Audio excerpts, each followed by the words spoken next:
pessoal, estamos aqui na nossa terceira edição do Fala Sério.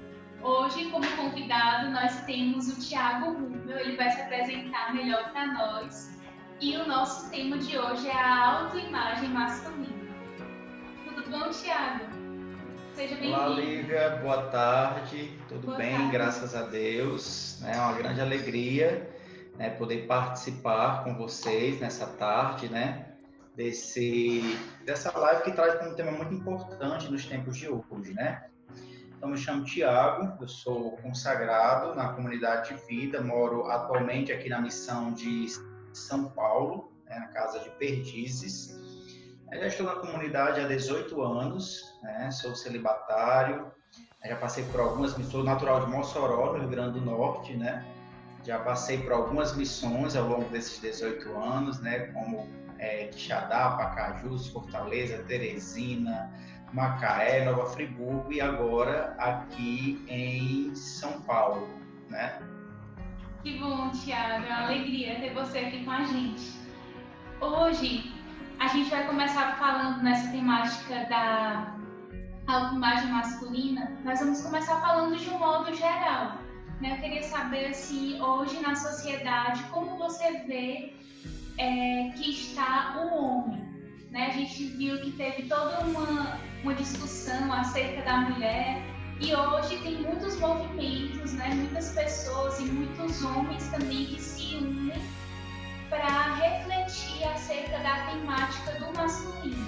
Então, eu queria saber de você como você vê o homem hoje. Então, Lívia, na verdade, assim, a imagem do homem, desde que o feminismo foi tomando um corpo, a imagem do homem ela foi ficando cada vez mais, como é que eu posso dizer, comprometida. Na verdade, desde o pecado original, que a imagem do homem ela vem sendo denegrida e foi passando por diversas fases, houveram fases em que o homem exercia uma supremacia sobre as mulheres e isso não é o querido por Deus, onde as mulheres elas não podiam falar, as mulheres não podiam ter opinião, as mulheres não poderiam sequer escolher com quem casasse, Tal era a supremacia que os homens tinham sobre as mulheres. E isso não é o plano original de Deus para a vida do homem. E hoje a gente vai vendo, a partir do feminismo, podemos dizer assim, uma inversão. O homem foi deixando o seu papel, aquele pensado por Deus, porque Deus, quando ele criou o homem, lá em Gênesis 1, a gente vai ver que Deus ele criou a mulher para o homem, a gente vai ver que Deus ele criou o homem para que o homem ele fosse para a mulher esse sinal de complementariedade, sim, mas um sinal de proteção, de cuidado, ali de socorro também para a mulher, Tudo bem que esse socorro é muito mais um papel da mulher para com o homem. E aí o homem foi, a partir do feminismo, deixando de ser esse sinal de proteção, de provedor, ali dentro da família, junto da mulher, para muitas vezes estar em um papel, podemos dizer assim, inferior. O homem que já não consegue mais assumir o seu papel de homem, nem na família e nem na sociedade. Ou seja, a figura masculina ela foi passando de um extremo ao outro. Eu costumo dizer que os extremos nunca é a vontade de Deus. Deus ele criou tudo para viver em um perfeito equilíbrio. Então, tudo aquilo que vai do extremo ao outro, a gente pode ficar com o pé meio atrás, porque é sinal de que a vontade de Deus não habita. Então, eu vou vendo esse papel do homem muito dessa forma, Eu acho que o homem foi passando para esse outro extremo, de se esconder, de não ser protetor da mulher, de não ser o provedor, né, de muitas vezes não estar ali junto com a mulher, né, então foi meio que se escondendo, né, e deixando de exercer um papel que é dele. Sim. Uma outra pergunta, que você foi falando desse papel, né, da proteção, da segurança também, a gente vê mais do que nunca hoje uma sociedade, né, e aqui em São Paulo também é muito forte isso, né, em Santo André também, aqui na nossa diocese, onde nós estamos, muitas pessoas sofrendo com ansiedade, com insegurança, com a indecisão, né? Uma hora começa uma coisa e não consegue terminar. E eu queria saber se isso tem algum influxo da falta de referência paterna, né? Ou então de um enfraquecimento da figura paterna. Qual é o papel do pai nessa formação da identidade da pessoa e nessa formação da capacidade da pessoa de ir até o fim, por exemplo, na capacidade da pessoa de se sentir mais segura, de se sentir aceito, de se expressar melhor?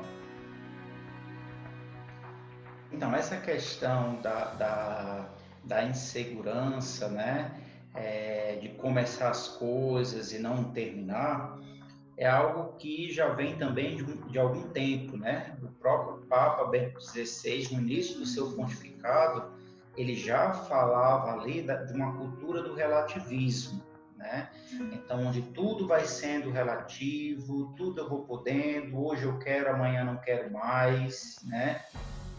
Eu acredito que isso vai se dando por diversos fatores, né? Por diversos fatores. É claro que a figura paterna influencia, mas muito mais do que uma figura paterna. A gente, ao longo desses 18 anos, né, de vida missionária que tenho, a gente trabalha muito com o acompanhamento dos jovens, né? A comunidade Shalom ela é muito focada nessa evangelização e nesse acompanhamento dos jovens.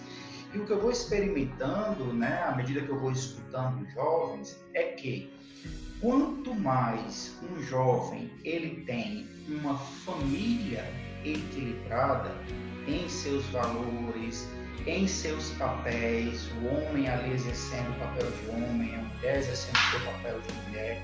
Quanto mais o jovem ele é formado nesse ambiente, menos ele é atingido pelo relativismo.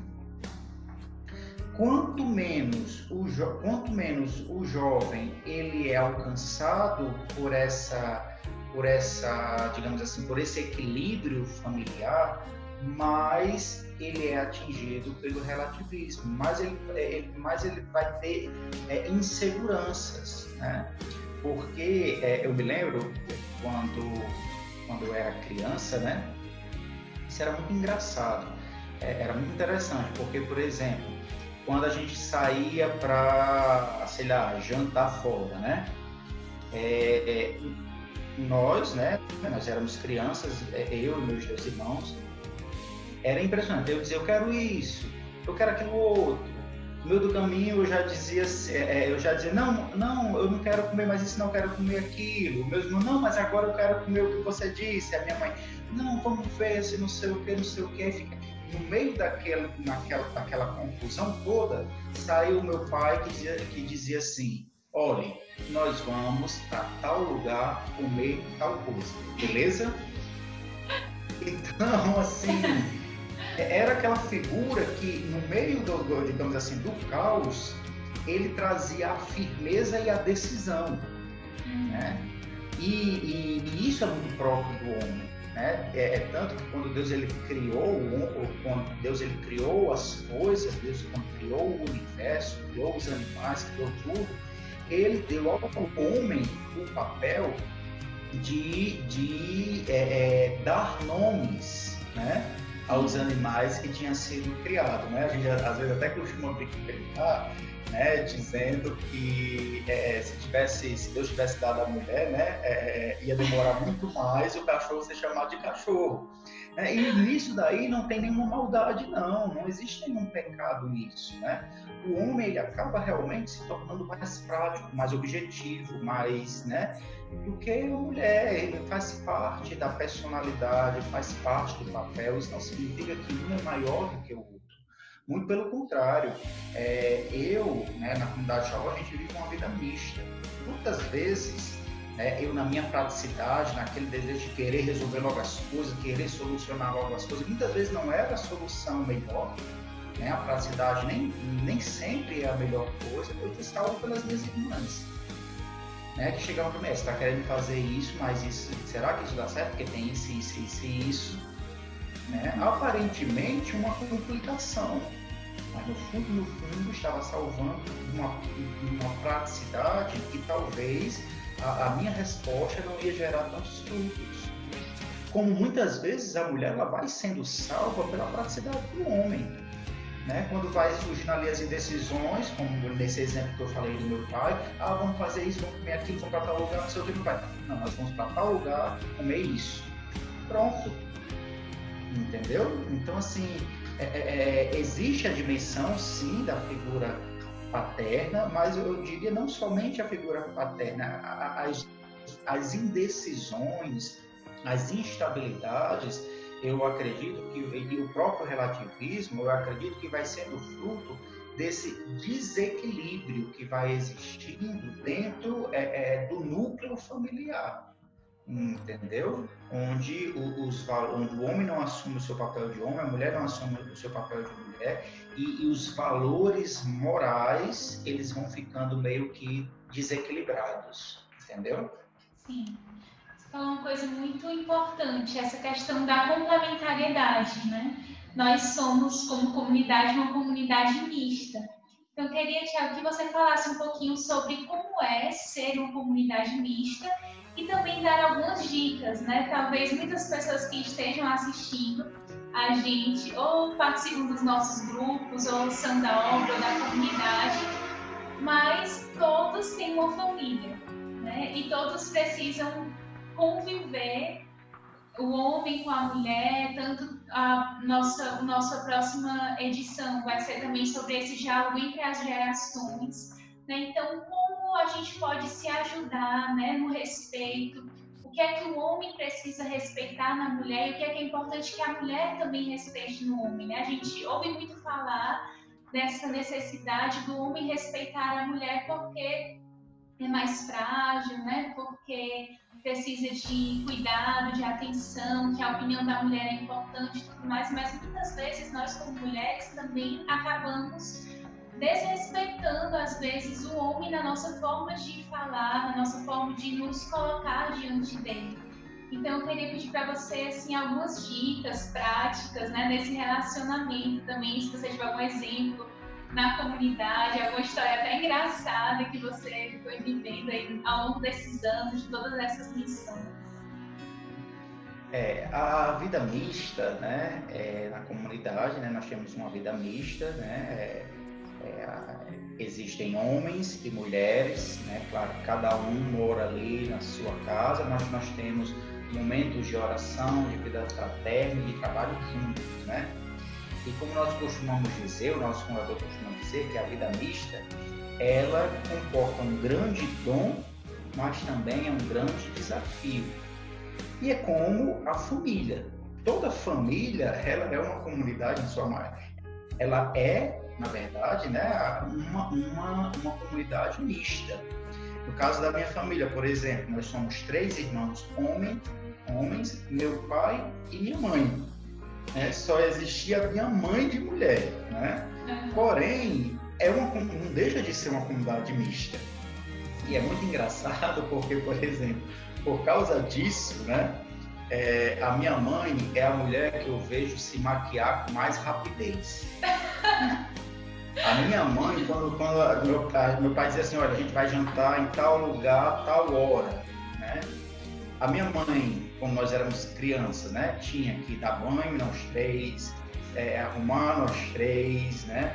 E quando a gente pensava que não, em 15 minutos, 20 minutos, a minha mãe já estava ali. E aí quem conhece minha mãe sabe que ela é super vaidosa, né?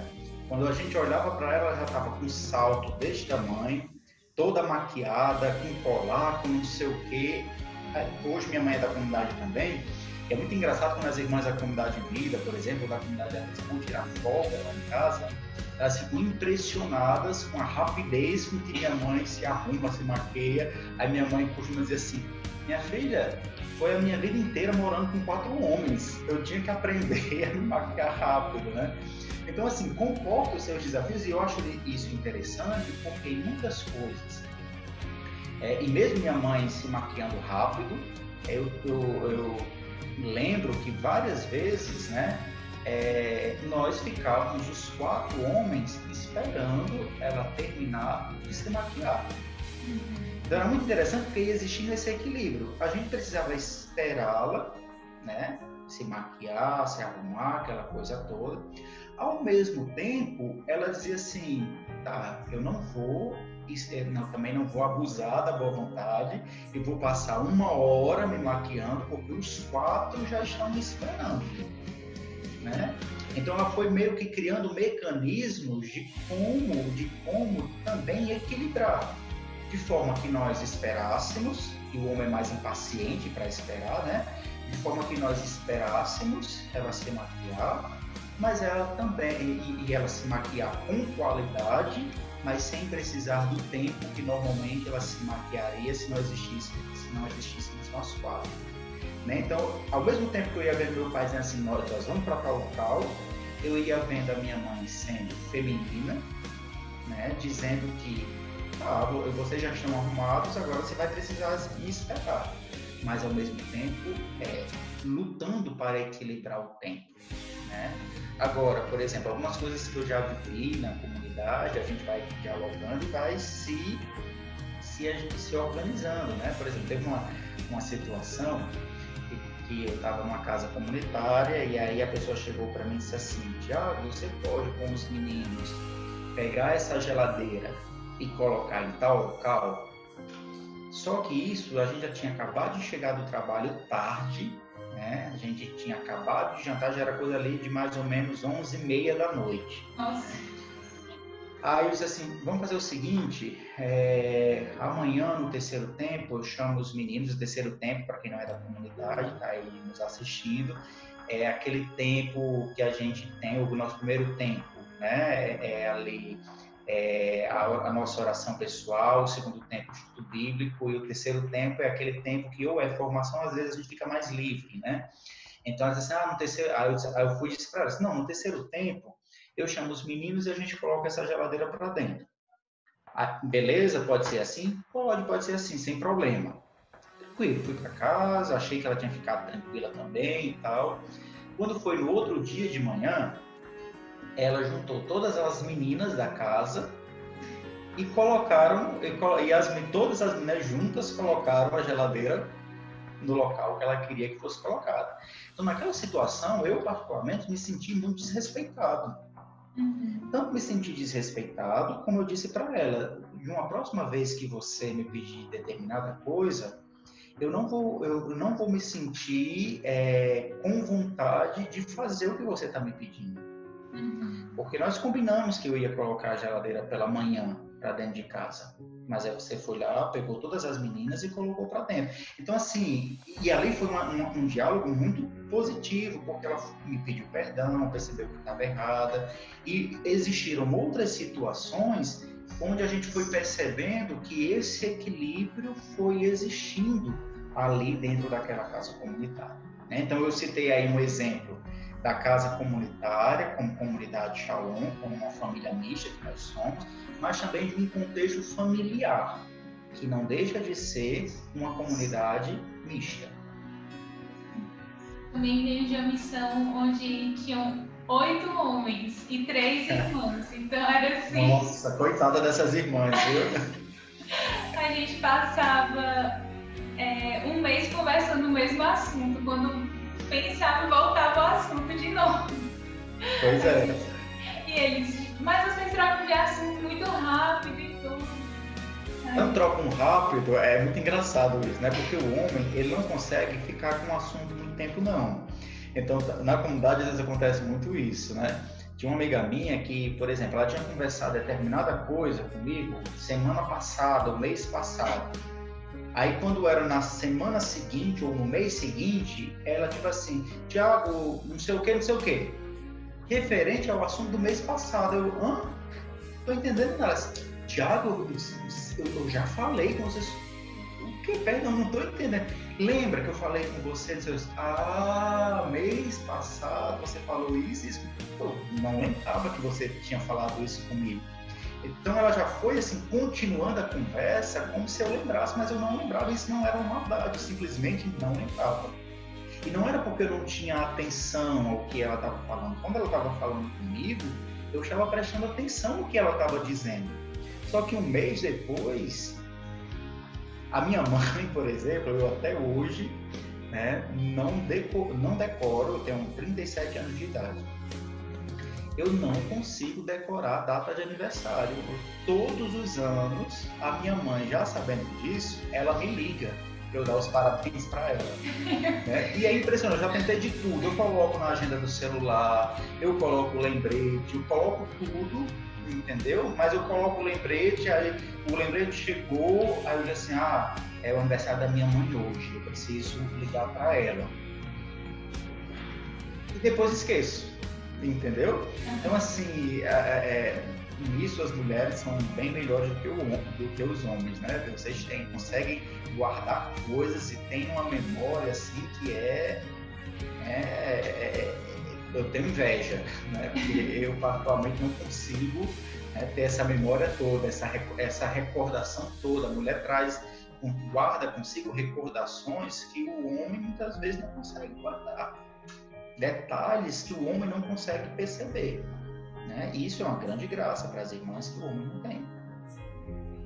E quando o homem, né, as irmãs que estão nos escutando, quando vocês verem que um homem, né, não gravou, não se lembra ou não guardou determinadas recordações, não é maldade, é porque ele não consegue, entendeu? Sim. Se você pudesse elencar alguns pontos importantes para a autoestima masculina, para a autoimagem, mas também no sentido da autoestima mesmo, o que você elencaria como pontos mais importantes? E acho que você já foi falando um pouco, né, de como a mulher pode ajudar nesse processo, mas se tiver ainda alguma dica, alguma coisa assim. Então, sobre a autoestima, né, e a autoimagem, acho que a primeira coisa, o homem precisa desejar, querer e pedir a Deus a graça de se relacionar com o próprio Deus, né? Porque foi Deus quem nos criou, foi Deus quem nos gerou, foi Deus quem determinou a personalidade não, mas o papel do homem e o papel da mulher, características que são próprias do homem, características que são próprias da mulher. Então, à medida que o homem ele vai crescendo no seu relacionamento com Deus, né, ele vai conseguindo perceber, não, Deus me criou para isso. Eu, como homem, sou chamado a isso, né? Então, primeiramente, a sua relação com Deus. Né? Depois, eu costumo muito, né, quando eu acompanho jovens feridos na sua identidade, né, feridos na sua autoestima masculina, eu vou dando algumas dicas, como, por exemplo, fazer esporte, né? Para que ele possa, porque a mulher, hoje isso já tem também mudado um pouco, né? Mas o homem, ele é muito mais, digamos assim, voltado para aquilo que ele vê, né? Do que para aquilo que ele sente, diferente das mulheres. As mulheres são muito mais sensitivas, né? Então, à medida que o homem, quando ele vai fazendo esporte, por exemplo, ele vai vendo que o seu corpo vai se desenvolvendo como homem, né? Vai vendo que o seu corpo vai assumindo digamos assim, formas masculinas, né? Ele vai começando a se alegrar, a se agradar com o seu próprio corpo, e isso também vai ajudando na sua autoestima masculina, né? Se o homem, por exemplo, não é um homem de muita força, né? À medida que vai fazendo ali o esporte, né, e vai criando força, ele vai desenvolvendo isso que é próprio do homem. Eu costumo dizer para os rapazes, Deus ele deu ao homem ombros largos, foi justamente para isso, para proteger as irmãs, né? Deu braços, uma estrutura óssea mais forte, né? Braços mais grossos do que os das irmãs, foi justamente para que a gente possa proteger, possa, muitas vezes naquele trabalho mais pesado, a gente ali tomar a frente, né? O que também não quer dizer que ser homem significa ter força, né? Não eu não posso carregar, sei lá, um lixo porque eu sou mulher, isso é coisa de homem. Não, né? A gente precisa ir entrando nesse equilíbrio, né? Então, o esporte, eu sempre indico, né, para que o homem possa ir, né, vendo que o seu corpo é um corpo que foi pensado, né, por Deus, uma estrutura masculina. E a outra coisa, né, é se aproximar de pessoas, né, se caso você não tenha uma referência masculina dentro de casa, você se aproximar de pessoas que você julga que é para você uma referência, né, de paternidade, de masculinidade, de virilidade, né? Então se aproxime, né, dessas pessoas, né, para que ela possa te ajudar na sua autoestima, na sua autoimagem, na sua masculinidade, na sua virilidade. Eu costumo muito dizer, né, que não basta o homem ser homem, ele precisa parecer homem, né? Ele precisa se comportar como homem, ele precisa amar o fato de Deus ter te criado homem, né? E à medida que você se aproxima de pessoas que trazem isso muito bem formado dentro de você, você consegue desenvolver, né, aquele plano original de Deus para a sua vida, que foi perdido por causa do pecado original e por conta de tantas ideologias que a gente vê hoje, né? Então, relação com Deus, esporte e relacionar-se com homens que sejam para você um referencial de masculinidade. A gente está vendo aí essa imagem tão linda, né, do coração de Jesus e atrás de você. E uma coisa que eu queria te perguntar, Tiago, é como é que o homem reza, né? Com certeza é diferente da mulher, né? A gente reza muito com os nossos sentimentos, a gente fala muito também na oração, né? Pelo menos fala muito louco, falando com as palavras e tal, né? Mas o que é importante para a relação do homem com Deus? Como é que ele reza, né? Como também o homem, qual é essa característica, né, do relacionamento dele com Deus e como é que ele é mais facilmente, digamos assim, evangelizado? Como é que eu posso dizer numa linguagem mais direta para o homem, né, sem tantos arrodeios, sem tantas voltas, mas ser mais eficaz na evangelização masculina? Aí você fez duas perguntas em uma, né? Você foi esperta, né? Da oração e da evangelização, né? Primeiro, o homem, ele reza como homem, né? Sim, é muito engraçado porque nós, né, que somos frutos de uma comunidade carismática, né? Então a gente usa muito os dons carismáticos, as moções do Espírito. E é muito engraçado numa oração comunitária, né? Quando as irmãs vão proclamar e quando os homens vão proclamar, né? Muitas vezes quando as irmãs vão proclamar, né? Deus me dá a imagem de um jardim, e o jardim não sei o quê, e aquela Deus me dá o entendimento disso e disso e disso, né? Normalmente o homem, quando vai proclamar, né, Aí diz, o Senhor me dá uma imagem de uma guerra, né? E tem pessoas feridas no chão, mas no meio dos feridos existem aqueles que não sei o que, não sei o que, não sei o que. Podem prestar atenção numa oração comunitária, uma oração onde tem uma presença de homens e mulheres, quando a forma de colocar as inspirações de Deus é diferente. Por quê? Porque Deus, ele fala a partir daquilo que ele criou. Deus, ele criou a memória do homem, a afetividade do homem, a inteligência do homem, a vontade, as áreas do ser do homem,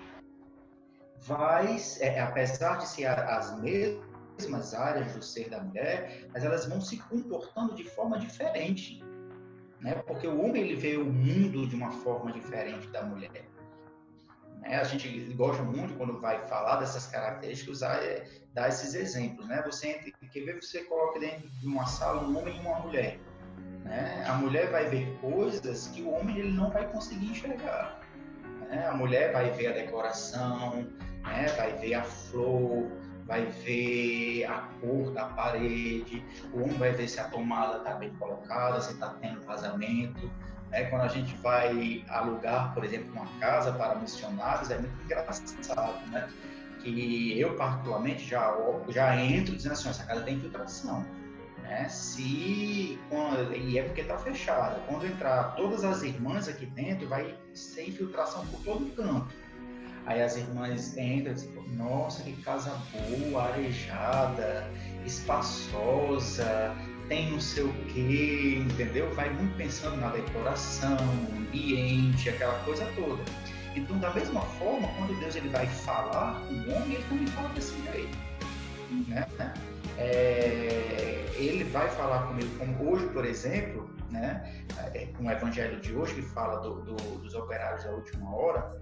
Na minha oração, eu olhei para Jesus e disse assim, Jesus, olha só, eu entendo isso tudo que você falou, eu acho que é isso mesmo, a sua lógica, a lógica do reino é diferente, né? É isso mesmo, eu me senti muito amado, porque se ele dá tudo igual para todo mundo, né? Então no céu, né, eu vou estar ali, ele vai me dar o céu, e até mesmo aquele que acabou de entrar ali, se arrependeu no último momento, também vai para o mesmo céu que eu, né? Isso é muito bonito. Mas eu disse para Jesus, agora Jesus, eu vou ser sincero, se eu fosse o operário da primeira hora, eu ia fazer o mesmo questionamento e ainda ia te colocar na justiça do trabalho. Você não ia me convencer com esse negocinho aí não, entendeu? E é muito engraçado porque, possivelmente, pela cultura daquela época, os operários que nosso Senhor chamou eram homens. E se um homem, se vocês prestarem atenção, Jesus ele falou de uma forma até mais grossa, mais rude, né? Eu fui infiel, eu contratei você por um décimo, né? Então tá aqui o que eu contratei com você, né? Nós acordamos isso daqui, tá aqui. Eu não fui injusto com você, né? Eu faço da minha vinha o que eu quiser. Por quê? Porque Jesus falou com homens, com operários, né? Se fosse, agora imagine o que talvez Jesus falou com Maria, que estava ali nos pés dele. Com certeza foi muito mais delicado, foi muito mais romântico. Foi tão romântico que ela derramou o perfume dela todinho. Olha que para uma mulher derramar perfume é um negócio sério, né? Então derramou o perfume todo nos pés dele. Porque com certeza a conversa de Jesus com Maria foi diferente da dos operários, que eram homens, né? E aí a evangelização, né? Se dá da forma que você vai se relacionar também, né? Eu particularmente, eu sempre gosto de evangelizar homens. Eu tenho mais facilidade de evangelizar homens. Por quê? Basta você começar a falar de futebol, né? Basta você começar a falar de cerveja, basta você começar a falar de coisas que são próprias de homens, que você consegue entrar com mais facilidade. e entrando com mais facilidade em assuntos que são próprios de homens, você consegue ali começar a anunciar o evangelho com mais facilidade. Agora, se as irmãs chegarem para um homem e dizer assim, nossa, você tem uma sobrancelha tão bonita, você tem um cabelo tão bonito, talvez você não consiga evangelizar, não. Entendeu?